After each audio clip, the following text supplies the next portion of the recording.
Let's make some noise. Let's give him a round of applause. Thank you, Brad.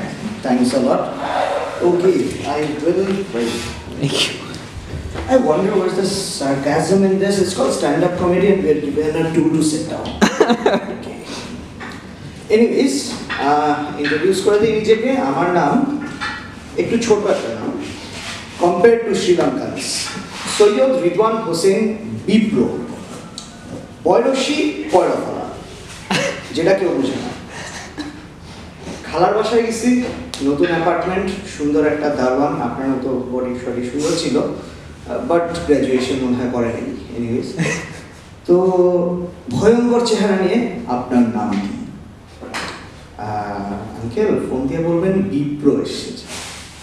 আচ্ছা, আলাম্মা বিপ্লব এসেছে। না uncle, বিপ্লব না বিপ্র। হ্যাঁ আলাম্মা বিপ্লু আসছে। তারপর আবার বললাম আঙ্কেল বিপ্র। খালাম্মা রাগ করে বাইকর যেই হোক না কেন আমার বাসায় ঢুকতে দিন না, খালার বাসায় যাওয়া গেছে। তো একটা আমি অলওয়েজ একটা আইডেন্টিটি ক্রাইসিসে বলি। তো নামটা তো খুব কষ্টকর, কারণ মুখে আসে না। তো বেশিরভাগ মানুষ আমার সাইকো রাখে। আই হ্যাভ নো আইডিয়া কেন রাখে, maybe I act a bit funny. আমার বাবাও আমার এই আইডেন্টিটি ক্রাইসিসের ব্যাপারটা বুঝতে পারে। তো আমরা দুই ভাই, হ্যাপি ফ্যামিলি। আমাদের বাবা মা দুইজন, তাদের দুইজন। আমার ছোট ভাইয়ের একটু সমস্যা, সে একটু অন্যরকম। আমি বলি special, he is autistic. So আমার আব্বাকে যখন কেউ জিজ্ঞেস করে যে ভাই ছেলে কি করে, দুইটা ছেলে আপনার, একটা অটিস্টিক আর একটা অটিস্টিক সাজার চেষ্টা করে। বাণিজ্যটা ভালো দেয়। যাই হোক, তো এখন আমার আব্বার একটা ডায়লগ, এটা মানে কম বেশি সবার বাদ, বাংলাদেশে ঢাকা শহরে যত বাদ আসে সবাই বলে, তুমি কি জানো আমি যখন প্রথমবার ঢাকা শহরে এসেছিলাম আমার পকেটে মাত্র 100 টাকা ছিল। সেম ডায়লগ সুগুন ভাই বললে আমার তালিবাড়ি বাপদেরটা আমার। তো বললো তুমি কি জানো যখন আসছি তখন আমার কোনো টাকা পয়সা ছিল না, বাসা বাড়ি ছিল না, এখন আমাদের একটা বাসা আছে। বাসায় তোমরা থাকো, তোমরা বুঝো ছাদের দাম কি। আব্বু প্রাইস ট্যাগ নাই, বুঝতে পারতেছি। অনেকক্ষণ বলার পর আব্বু একটা পর্যায়ে আসে, রাগ।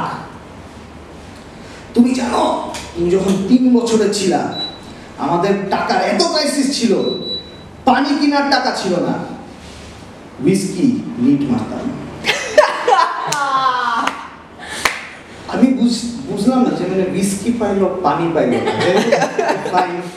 ম্যানেজ করে চলতে হবে। আস্তে আস্তে একটু বড় হচ্ছি। তো যখন মোটামুটি একটু বড়, ও লেভেল রেজাল্টস আসলো, রেজাল্টটা খুব সুন্দর, একটা অনেক কালারফুল ছিল, রং বেরঙের গ্রেড। আর বয়সে দেখছো এই রেজাল্ট, কি রেজাল্ট করছো। পাশের বাসার অনেককে দেখো বুয়েটে ভর্তি হয়েছে ছেলেটা, বুয়েট। দেখছো এগুলা হচ্ছে সন্তান, বাবারা গর্ব করে, গর্ব। আব্বু আসলে আমি তাকাইতে চাইছিলাম, ভুলক্রমে অনেকের বোনকে দেখে ফেলছি চোখটা।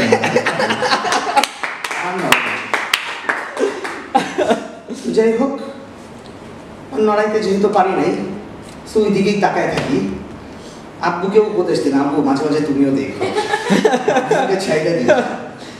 বাংলাদেশের মাদের কোনো কাজ হোক না হোক, আব্বারা যখন ঝাড়ি দেয় মারা সাইডে বসে খুব সুন্দর করে ঝাড়ি দেওয়ার কাজটা বাপের কাছে ফ্রিল্যান্স করে দিল।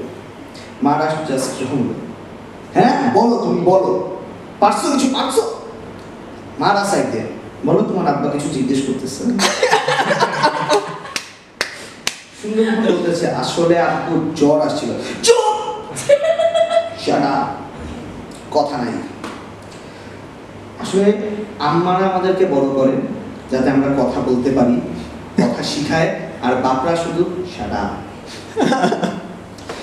এনিওয়েজ, বাপদের সাথে আসলে ঝগড়া করে লাভ নাই, আলটিমেটলি পকেট মানি তো তারাই দিবে, না হলে করার কিছু নেই। এখন আস্তে আস্তে আমি যখন বড় হইলাম দেখলাম বুয়েটে তো চান্স পাইলাম না, প্রায় একটা ভার্সিটি ভর্তি হইলাম, সুন্দর ট্যাগলাইন, বাপে বলে দেয় ইঞ্জিনিয়ার হতে হবে। ভর্তি হইলাম, কিচ্ছু পারি না, আশেপাশে পোলাপে দেখে মাথা নষ্ট। আমাদের ভার্সিটিতে অনেক প্রেশার, নাম বলবো না, নাম বললে ভার্সিটির রেপুটেশন বাইরে যাবে। বিবিএর একটা স্টুডেন্ট পয়লা ফাল্গুনের দিন একটা মেয়েকে প্রপোজ করতে গেছে, এত বই মুখস্থ করে আসছে, সামনে গিয়ে মুখ থেকে কিভাবে সুন্দর একটা মেয়ে, ছেলেটাও স্মার্ট, প্যান্ট এখানে, সামনে বোতাম লাগানো, সিদ্ধি করা, চশমা করা। হ্যালো, ভালো আছো? হ্যাঁ, আমি না তোমাকে কিছু বলতে যাচ্ছিলাম। হ্যাঁ বলো। আমি তোমাকে কিছু ক্যাপিটাল দিব, তুমি আমাকে তোমার অ্যাসেটগুলো দেখাবে।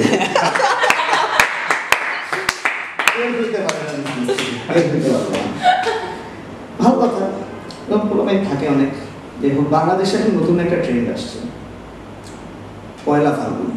আগে ছিল না, আমি ছোটবেলায় দেখিনি কখনো, আমার আব্বা এটা বুঝে না। আসলে আমার আব্বা খুব সুন্দর কথা বলছে যে পয়লা ফাল্গুন আসলে বাংলাদেশি কোনো ট্রেন্ড না, এটা ভ্যালেন্টাইন্স ডে প্র্যাকটিস ম্যাচ। তো আব্বু আমার অনেক সুন্দর সুন্দর কথা বলে। তো একদিন আব্বু আমাকে বলতেছে, বাবা তুমি কি মানে এটা বুঝতে পারছো যে তোমার লাইফে কিছু হচ্ছে না, মানে তুমি আগাচ্ছ না, কিছু করতে হবে তোমার। আচ্ছা আমি অনেক কিছু করি। কেমন? আব্বু আমি ফেসবুক চালাই, আমি টুইটার চালাই, আমি হাঁটি, খাই, ঘুমাই। আব্বু আচ্ছা তুমি কি এটা বুঝতে পারতেছো যে তোমার এই কোনো কিছুতেই টাকা পাবা না? যে না আব্বু বুঝতে পারতেছি না। টাকা পাবা না মানে কোনো মেয়ে পাবা না? না বুঝতে পারতেছি না। মেয়ে পাবা না মানে ফিউচারে বিয়ে হবে না? আচ্ছা আই লাইক দ্যাট, আমি আর কিছু বলবো না, I am okay with that. তো বিয়ের কথা যেহেতু উঠলই, নাকি বিয়ের আগে আমাদের একটা স্টেজ আসে, I am not so old যে আমার বিয়ে করতে হবে। সো এখন আমার স্টেজ প্রেম করার। টিপিক্যাল একটা Bangladeshi normal middle class family নিয়ে দেখলাম, পছন্দ হলো, প্রেম করলাম। তো সে শপিংয়ে গাউসিয়া ঘুরে 2 তলা 3 তলা নিউ মার্কেট চক্কর মাইরে রাইফেল স্কোয়ার যা আছে ওই সাইড এলিফ্যান্ট রোড ঘুরে ঘুরে প্রত্যেকবার সে নিচে গাউসিয়া ফুটপাথ থেকে একটা স্যান্ডেল কিনবে, এবং যেটার দাম কেউ যদি বলে 200 টাকা, ভাই 150 টাকা, 1 টাকাও বেশি না। আমি মাঝে মাঝে চিন্তা করছি যে বাংলাদেশে যদি এরকম কোনো হস্টেজ সিচুয়েশন আসে, আপনার লাগবে, আপনি আমার সাথে ইনটাচ থাকবেন। হস্টেজ সিচুয়েশন, কোনো মানুষকে হাইজ্যাক বা কিডন্যাপ করে নিয়ে গেলে আমার গার্লফ্রেন্ডে পাঠাইতে হবে। ভাই আপনি কত চাচ্ছেন? 2 কোটি টাকা। ভাই কিন্তু ভিআইপিও না, লাস্ট প্রাইস 150 টাকা। আমি জানি এটার উপর ব্যাট সরকার চায়। এনিওয়েজ পলিটিক্যাল আসলে যোগ বলা উচিত না, বাট সামহাউ চলে আসে, বিকজ বাংলাদেশে একটা বিশাল বড় যোগ, যেটা আমি প্রথম যোগ লাইফে আমার মন থেকে বেরিয়েছিল, democracy. Yes I love it. But একটা জিনিস আমি জানি, বাংলাদেশ খুবই ডেমোক্রেটিক কান্ট্রি, খুবই। বাংলাদেশে আপনি ইন্ডিয়ার মতো গরুর মাংস খাওয়ার জন্য কাউকে মারবেন না। বাংলাদেশে মুসলমান অনেক, আমাদের মদ হারাম, মদ আনবেন, পাশের বাড়ি থেকে ফোন আসবে, ভাই এক প্যাক পাঠানো, কেউ মারতে আসবে, কেউ মারবে। এখন আমি নিজের ব্যাপারে বলি, আমার ছোটবেলা টোটালটা